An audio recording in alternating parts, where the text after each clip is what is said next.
Somerset Maugham, the celebrated author. Well, you see, I'm no longer a professional man, but this is my first tour as an amateur, so you must excuse it. In your the latest pictures that you made, we've had quartet of yours in the movies, and in trio now, I believe you act in it and introduce the story. Well, I just introduced them. I wouldn't go so far as to say I act in it, I appear in it. It's quite another matter.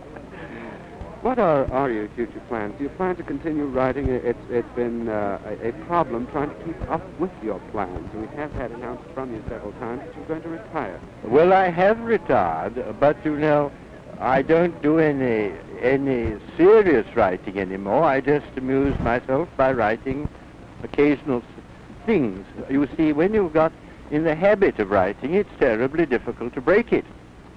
And I don't know what to do with myself in the morning unless I sit down at my writing table.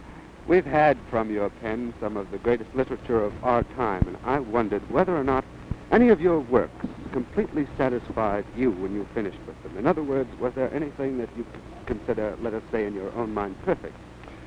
Well, no. Perfection is a thing that no novelist or story writer can expect to reach, because the whole form of the novel is an imperfect form of art. And I don't suppose any writer ever achieves what he sees in his mind's eye when he's thinking it out, either in the dead watches of the night or in his nice hot bath in the morning. Actually, as a novelist, you are, just as you said, a storyteller. Are most of your works based on any actual experiences? Everything is based on some sort of experience, but before you can use it, you have to think it over and give your imagination a chance to build it up. And often I've thought of a story perhaps 40 years ago and only written it 3 or 4 years ago. There's one particular story which you saw in Quartet, in which that actually happened. Which one was that, sir? That was called The Colonel's Lady. I made a note of it in my notebook fully 40 years ago, and I wrote it last time I was in New York.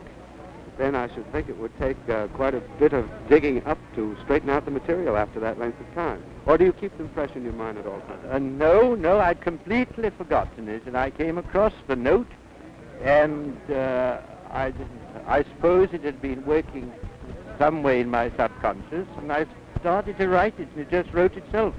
I had very little to do with it. Which of your stories do you consider your greatest work? Oh, well, you know, the greatest is rather a pretentious word to use.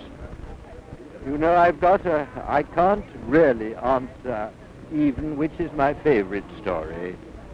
I can tell you that the story that's had the most worldwide acclaim is Rain, but I think there are other stories that I myself prefer. Jane Eagles played that in the States, didn't she? Jane Eagles played it for 5 years in the States. And who did it in London? Oh, a girl called Olga Lindo, whom you would never have heard of. Did you see both performances? I saw both performances, and there was absolutely no comparison between them. Jane Eagles gave a marvelous performance, such a performance as no other actress has ever given, and since then that play has been done all over the world by innumerable stars, but they've never come up to Jane Eagles. Mr. Maugham, it's nice to see you again, and I want to thank you for chatting with us. Thank you very much.